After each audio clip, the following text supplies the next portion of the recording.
Welcome. My name is Robert Bearden, and today, as part of our ongoing education at Restoration Grounds Counseling, we're going to be talking about cultural barriers to inclusion and what we can do about them to mitigate them as professionals. So, first of all, who are we as a counseling practice and ministry? We are staffed by Christians, but we strive to serve everyone in the community. Um, and we are a counseling practice that aims to serve all, regardless of physical, mental, emotional, or cultural barriers and cultural concerns. We believe that by genuine connection, we can make healthy connections. And then by those healthy connections, we can show the love of Christ to the world, no matter who it is that we come across. So today, a lot of discussion is given to inclusivity for physical and mental disability, and that is a very important conversations to have. But today we're going to talk about our strategy to address cultural barriers. So why do those cultural barriers matter? Well, according to an APA article, a survey in an APA article written by Conroy et al., um, cultural concerns are listed as the cause for not getting mental health for about 10% of men and 8% of women. But that's only direct causation. A lot of times, other causes, including like cost and the idea that we should be doing things by ourselves and fixing things by ourselves. Um, those are also concerns that people have that would be related to cultural matters, but would not be directly attributed to that sometimes.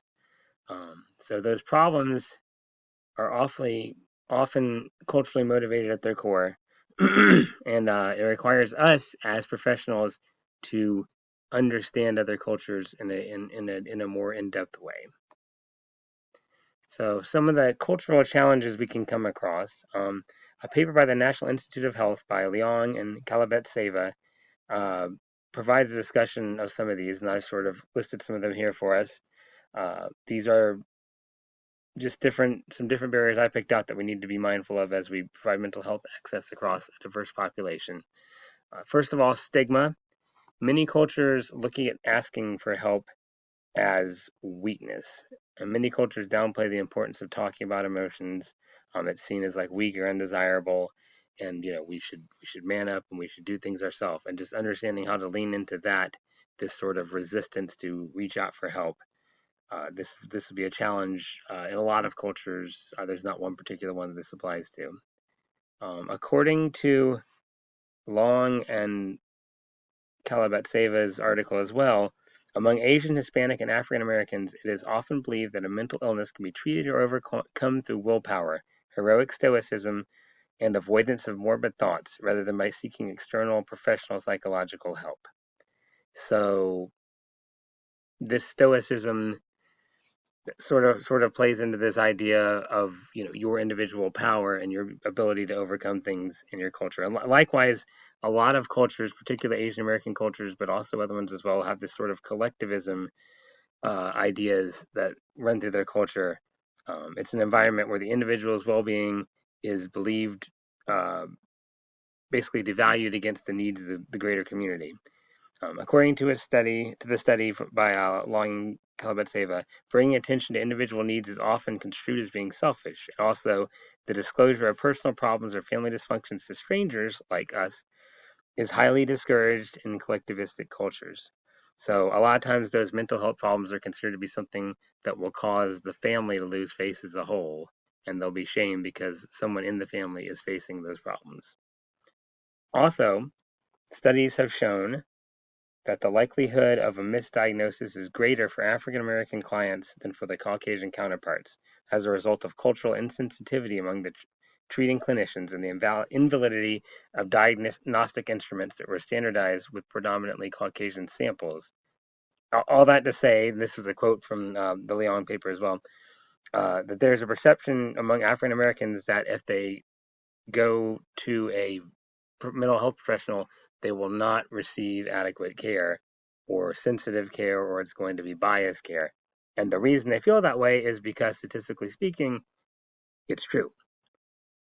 There, so if you have a situation where you don't expect to get honest help or good help or caring help, why would you even bother to go get help?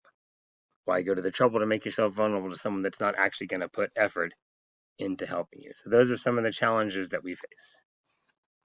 What has worked so far? How has it been done right? Some things that help in these specific situations: telehealth access, um, being able to sort of sneak your mental health care or in a way that like everyone doesn't have to know about can help, and so that ease of access without having to walk into the physical building does happen. According to Jiang and Kalabetseva again, Asian Americans may decide to protect the family's reputation by not openly seeking help, even though they may be having significant psychological difficulties. And again, not just Asian Americans, but it's a very collectivistic culture. Telehealth basically eliminates the need to be seen walking to that mental health clinic, so the telehealth access can sort of help mitigate those problems. Also, according to the website for the 988 suicide hotline, there are 240 languages that they have available on there. And I don't need to explain how that's beneficial across cultures. I don't really think, but obviously, as an organization, we don't have enough staff to have 240 different languages spoken fluently. But the idea behind it is that if an organization has multiple different varieties, multiple different options for language and for interaction, then that's going to be a benefit to the community as a whole. Low cost community clinics. A lot of problems with across cultural barriers come from the intersection with socioeconomic status. So community clinics that are run within the community are often more affordable, but more importantly, they reside within the community. They are part of the community, and they take on the culture of the community. And instead of having to learn about new culture, you have people working there that are able to know the community and understand its needs. And then primary care integration, basically the idea that if you integrate mental health with traditional health practices, then you have evidence-based treatments, evidence-based science that you can use that you can tell people about, and it's going to help them understand why we do some of the mental health component. It can also lead some credibility within cultures where there is maybe some distrust about the efficacy of mental health assistance, and by including a primary care physician in that, then you can oftentimes make the care more complete, but also lend some credibility to the mental health side of the things. So, talking about universal design and how to incorporate that, I just started off with a quote from the National Disability Authority. If an environment is accessible, usable, convenient, and a pleasure to use, everyone benefits. By considering the diverse needs and abilities of all throughout the design process, universal design creates digital and built environments, services, and systems that meet people's needs. Simply put, universal design is good design. This quote sums up why it's so important to design whatever we're doing universally, and not just in the physical spaces, but also through services, uh, access to what we do, and many things, but specifically for us, I'm talking about now, can be life and death. If you have barriers, if something stands in the way of you getting access to mental health care, that it can be life and death. And usually what is good for one group is going to benefit everybody. More access for one group usually turns into more access for all groups. Let's see, so how that connects. The challenges we discussed are not limited to one group. So many of these barriers, I said some, but many are multicultural. Many groups don't value mental health, including a lot of Caucasian cultures. Some are collectivistic and stoic in their approaches, mistrustful of mental health professionals, and learning how to address these barriers is going to help make everybody more comfortable in our practice.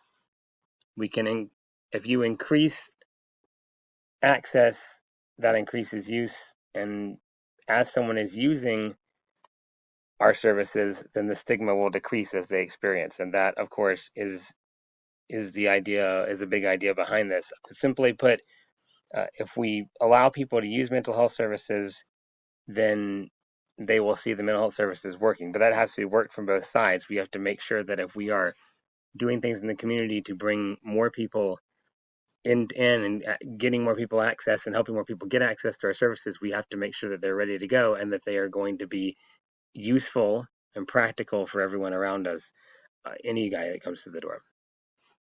So basically, if our unbiased, implicit bias is unchecked, and we are reacting to different clients different ways, that's going to be seen, and it doesn't matter if we bring people in or not, they're not going to come back.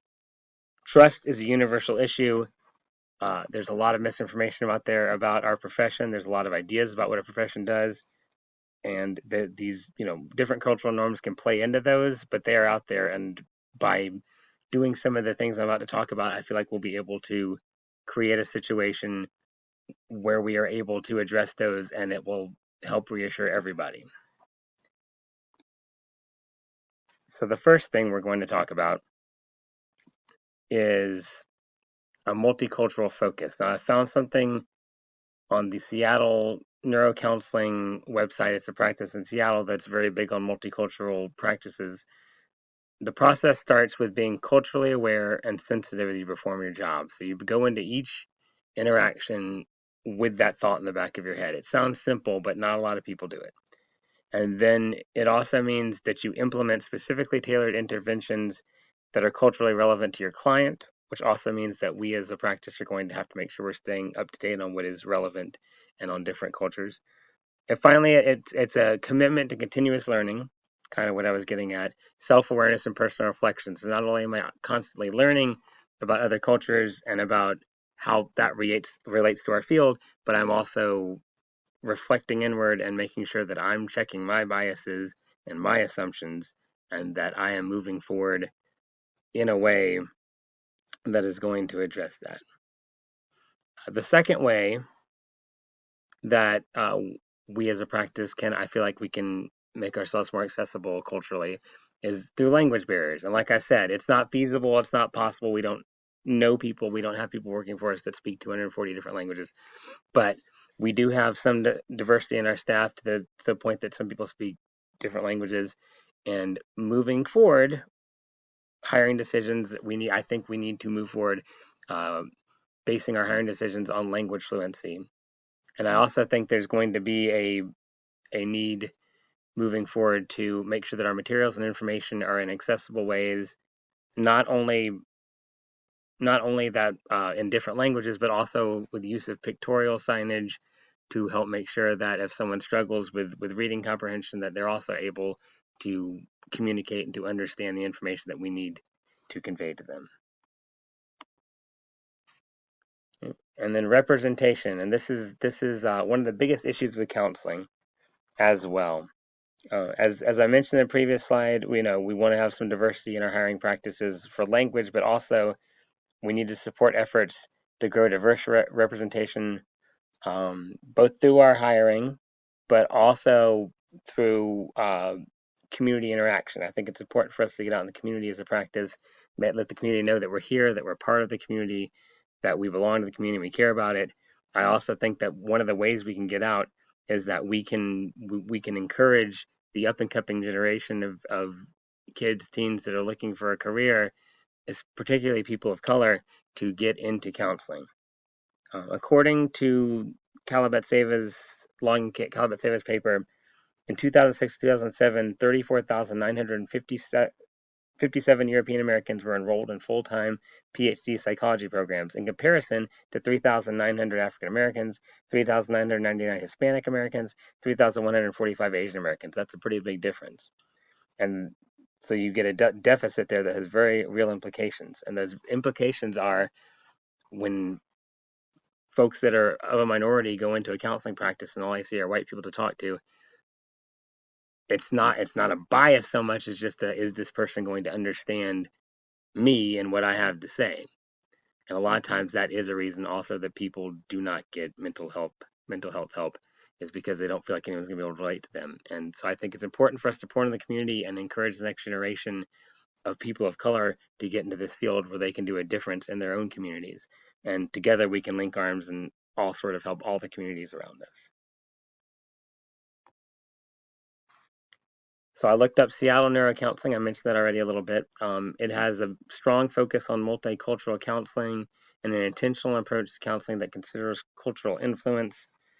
They structure their service and their staff with that implementation of those culturally conscious approaches in mind, and it's a well thought out process. It's also in my resources because they have a really well laid out sort of model for things, and they have a continued and proven presence in their community, which kind of shows that what they're doing is working.